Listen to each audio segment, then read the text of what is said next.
There was empires in Africa called Kush, Timbuktu, where every race came to get books. My success to you, even if you wish me the opposite. Sooner or later, we'll all see who the prophet is.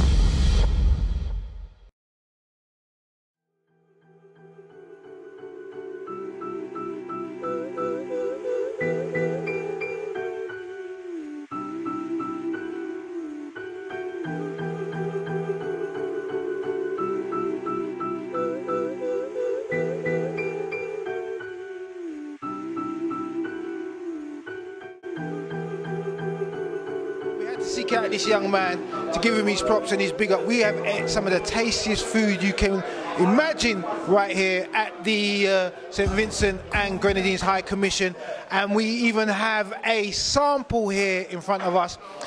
Welcome Akil, the chef. Chef, big up yourself. Shake your hand. You made my belly feel very good and warm today. I'm happy. Yeah, how long have you been chefing? I've been chefing for about, not fully, but fully I've been chefing for about 6-8 years now. About 6-8 years, yeah? And what would you say is your speciality? Everything. Everything? Yes, everything. And what made you be a chef? Food has always been my passion since I was a child, you know. I used to always be in the kitchen looking at my aunties, seeing what they're putting in the pot, looking there. I'll be like, yeah, I'll go clean the chicken, you know, just so the fact that I got to do something in the kitchen. And then it became a point when one time my auntie got sick and she was like, oh, can you cook? I was like, yes, please. She was like, are you sure? Go shop, buy a pound of chicken, buy a pound of rice, and come back and cook it. So I went back and I did that, cooked it, and I brought the food for her, and I was trembling, you know. I gave her the food. I went upstairs now to dish some food for me and my cousin, and she was like, Akil! Came downstairs and I was like, yes, please. She was like, you have any more food upstairs?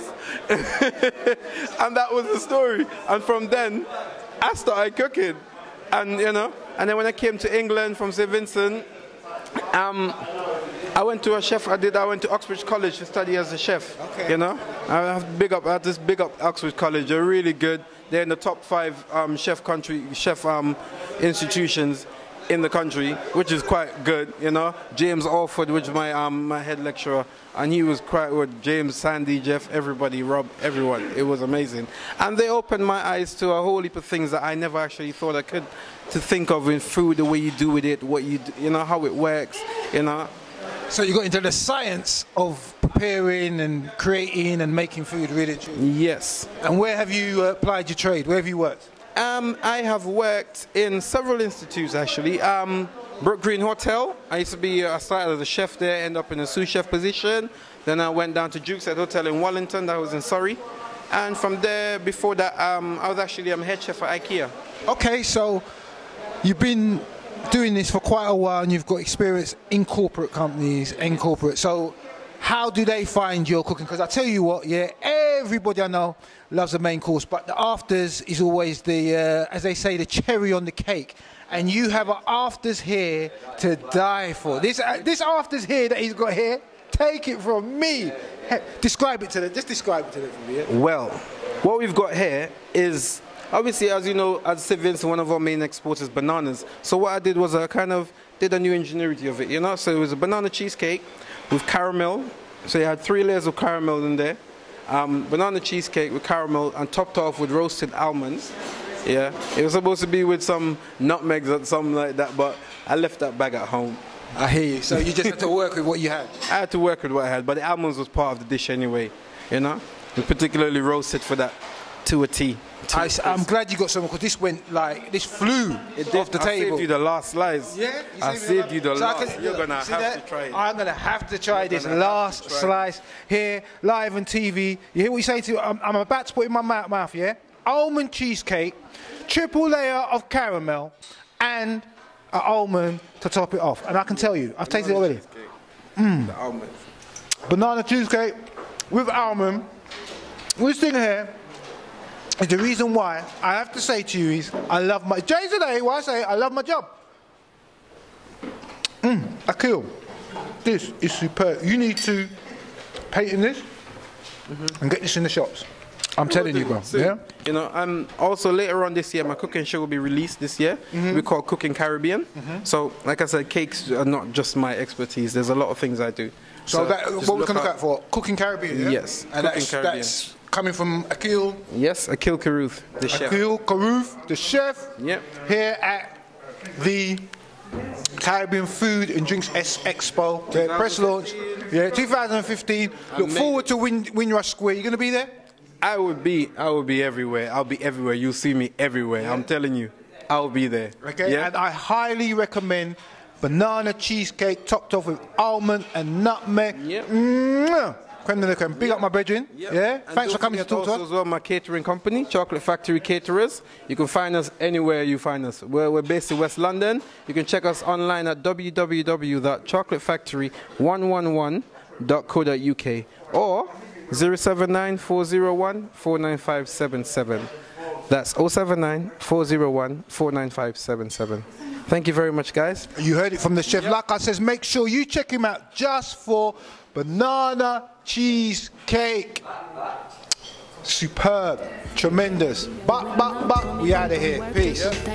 My mother always told me to look at the bigger picture. Go figure, everything I own passed down from my sister.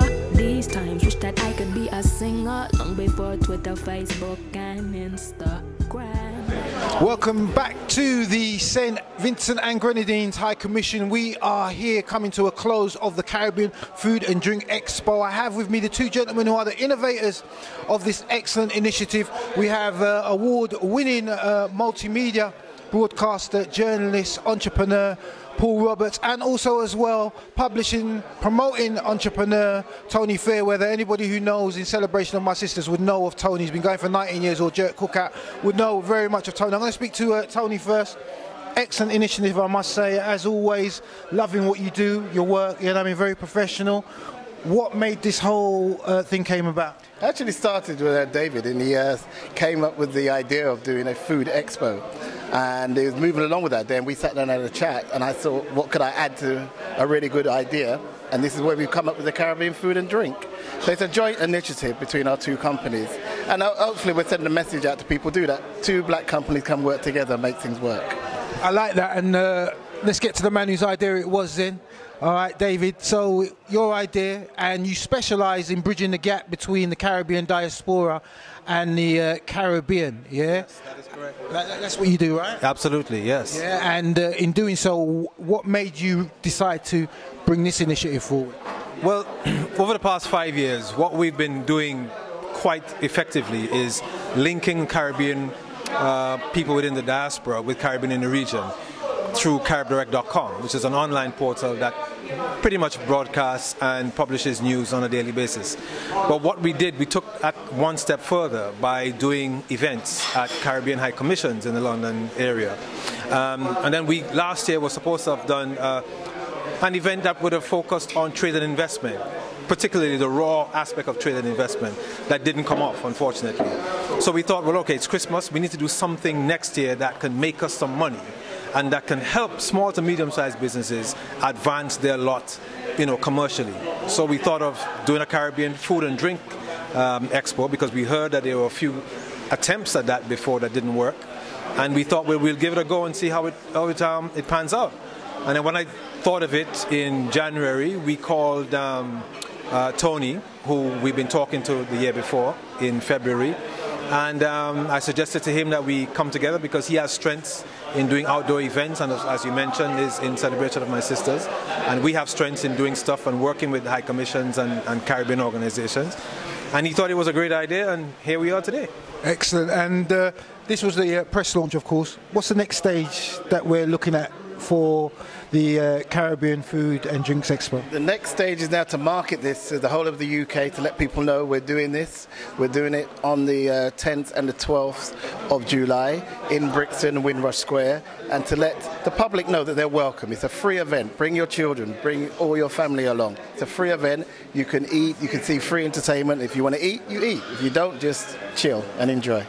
So, Dave, if I'm a small business and I'm looking to get into, let's say, Tesco's or Sainsbury's, this is what this event is geared to help you make that progression to the next stage, right? Yeah, certainly. This is one vehicle you can use to get... First of all, what this is intended to do is to help you to understand what is required for packaging, understand what is required for pricing, understand the hurdles of licensing and so forth, which is why we, as we said earlier, are linking you with the big players in the industry on Friday the 10th at the conference. As you said before, it's been tried, failed, What, we're hoping this is going to be a success. Are the mechanisms in place to make sure that this is a year-on-year event? Because like I said, I think it's an absolutely great initiative, and it is actually needed at this present time. Well, I think when you combine the experiences of Tony and myself, I mean, we've had trials, we've had failures, we've had successes, and I mean, when you look at us, we are big boys. You know, we are experienced, so we can, when we go away from here, for example, we're going to reflect on the things that worked and didn't work, and then we're going to plan for the future to make it better. And this is the approach that we'll be using with this event. So after we do the event on the 10th and the 12th, we will sit down and we reflect on it, do a debrief, and then we'll work on what we need to do for 2016. And once we keep that approach going on an annual basis, we'll succeed. And as you said, T, it's going to be happening at Windrush Square. All you're asking from the public is just to turn up, really. Turn up, come and enjoy. Just turn up. You don't have to spend a penny if you don't want to. You still have a great day. But I hope you'll come and sample foods from the Caribbean. And there will be national dishes on sale on all the stands. And we're hoping for a hot day as well, because we're going to have a beach in the place. The only thing you can't bring is the sea. We're building a beach in the middle of the square, real sand with palm trees and a rum bar. So you've got to come and see this. It's going to be something. Okay, it's going to be something to behold. Thank you so much, Dave, for coming and speaking. I know you've been very busy. Yeah. A final word from you, perhaps to the viewers who may be listening and looking forward to the Caribbean Drink and Food Expo? I think in terms of final words, what I'd like to do is to encourage, as Tony said, everyone out there to come down and sample Caribbean food, come down and sample Caribbean drinks, and you know, just celebrate the goodness and the special nature of Caribbean food and drink, which is what a lot of people who are not Caribbeans spend a lot of money to go down and experience. I am so excited that we're going to have an event all around Caribbean food and Caribbean drink. If we look at the Notting Hill Carnival, it brings like £50 million into the UK economy, and this has the potential to go to that level. It may start at this small step, but we're looking forward to seeing you at Windrush Square on the 10th and 12th of July. 10th and 12th of July. You're with GKTV right here at the St. Vincent and Grenadines High Commission in London. It's been a pleasure being here. I'd like to thank Tony Fairweather of Fairweather Promotions and Productions. I'd also like to thank David of CaribMediaDirect.com, right? CaribDirect. CaribDirect, I got it the wrong way. CaribDirect Multimedia.com. That's right. I'm trying to get to his standards, you know what I'm saying? Thank you very much. You've been with Darren Henry, doing with your Vibe Master here on GKTV. We'll be back. We've got another event to go to. Keep it where you got it. The UK's #1 conscious platform. We are GKTV.